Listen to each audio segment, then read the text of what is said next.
মহাদেব ভাইয়া তুমি নৃত্য নীলা করতে জানো না? ওই দেখো পক্ষিণী জাতি রূপে যে ভাইয়া এও নৃত্য নীলা করতেছে খালি দাও সাগরে। আও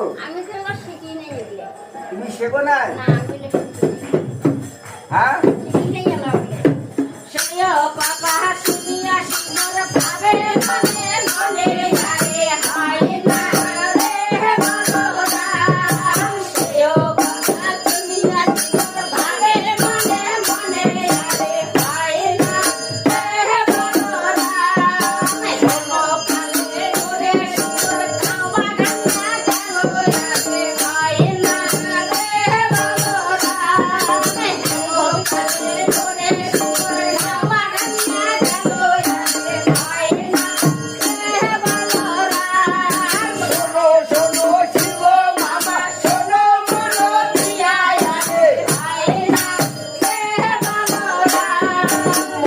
মহাদেব